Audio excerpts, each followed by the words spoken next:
आप सभी भमरौली कटारा वासियों को मेरी तरफ से सादर नमस्कार। मैं आप सभी को इस वीडियो के माध्यम से एक संदेश देना चाहता हूं और वो संदेश ये है कि मैं आपके 11 वर्षीय बालक जो भागवत कथावाचक है, यानी मैं बात कर रहा हूं 11 वर्षीय बाल व्यास धीरेन्द्र कटारा की, जो अभी तक पिछले 1 वर्ष से सनातन धर्म के प्रचार में लगे हुए हैं और लगभग 7 कथाओं की उपलब्धि लेकर के अभी नवंबर 2022 में हम प्रवेश कर चुके हैं। और कितनी विडंबना की बात है कि जिस गांव में बाल व्यास जी का जन्म हुआ, जिस गांव की वो संतान है, उसी गांव के अधिकांश लोग, माता और बहन, ये नहीं जानते कि बाल व्यास धीरेन्द्र जी कौन हैं। तो मेरा एक उद्देश्य है कि मैं 11 वर्षीय बाल व्यास धीरेन्द्र कटारा की एक भागवत कथा नगला महादेव के मंडी प्रांगण में कराने जा रहा हूं, जो आगामी 23 नवंबर से प्रारंभ होगी। और मैं उम्मीद करता हूं आप सभी से कि आप अपने इस छोटे से बालक पर, आप अपने इस छोटे से सनातन धर्म के अनुयायी पर अपनी कृपा अवश्य बनाएंगे और अपना आशीर्वाद अवश्य प्रदान करेंगे, क्योंकि ये आपका अपना बालक है। मेरे सभी सम्मानित बुजुर्गों, भाई बंधुओं, माता बहनों, मैं सिर्फ एक ही निवेदन आपसे करूंगा। बालक आपका है, आप यदि आशीर्वाद देंगे तो हो सकता है भविष्य में वो बालक के इतिहास में आपके आशीर्वाद के रूप में हमेशा याद किया जाएगा।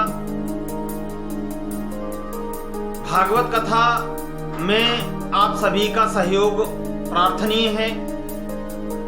जो भी हो, अगर आप हमारे कंधे से कंधा मिलाकर के नहीं खड़े हो पाए तो पीछे खड़े रहिए। हमें उसमें ही ऐसा एहसास होगा कि कम से कम हमारे भाई बंधु हमारे पीछे खड़े हुए हैं, क्योंकि सनातन धर्म की रीढ़ है। यदि आप आगे बढ़कर के हमारा साथ नहीं दे सकते, हमारे बगल में खड़ा होकर के हमारा प्रोत्साहन नहीं कर सकते, तो कम से कम हमारे पीछे तो खड़े रहिए। कम से कम उससे हमें एहसास हो कि हमारे भाई बंधु हमारे पीछे खड़े हुए हैं, जिससे हमारा सनातन धर्म का जो बीड़ा है, इसमें हमारे कदम कभी डगमगाए ना।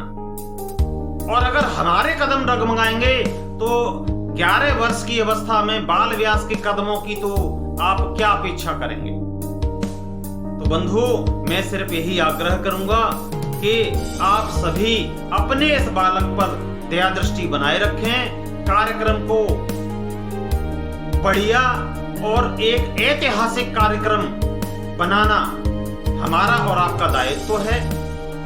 केवल धन से कोई कार्यक्रम संपन्न नहीं हुआ करते हैं, इसके लिए लोगों के जन सहयोग की और जन आंदोलन की आवश्यकता होती है। यह सनातन धर्म का यज्ञ है।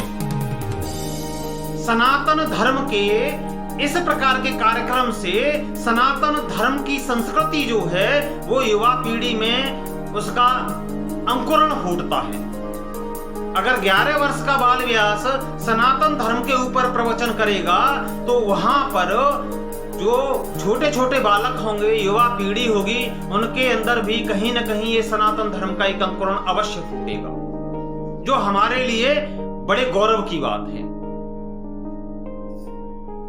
तो मैं अपने शब्दों को विराम देता हूं। आपसे एक बार पुनः क्षमा याचना चाहूंगा, क्षमा याचना करता हूं कि मेरे शब्दों में या जल्दबाजी में ये निर्णय आपको कुछ अनुचित लग रहा हो तो मैं क्षमा प्रार्थी हूं, लेकिन अब आप सभी से हाथ जोड़ करके प्रार्थना है कि अपने बालक पर अपनी दया दृष्टि अवश्य बनाए रखें और अपना आशीर्वाद देने के लिए अवश्य पधारें। 23 तारीख से कथा का प्रारंभ है। सुबह 10 बजे से कलश यात्रा का आयोजन होगा। सभी माताओं बहनों से प्रार्थना है और सभी बुजुर्गों से और सम्मानित गणमान्य ग्रामवासियों से एक निवेदन है कि जो भी माता बहन कलश यात्रा में शामिल होना चाहती हैं वो एक बार हमारी कमेटी से संपर्क कर लें ताकि हम उतने कलशों की व्यवस्था पर करवा सकें।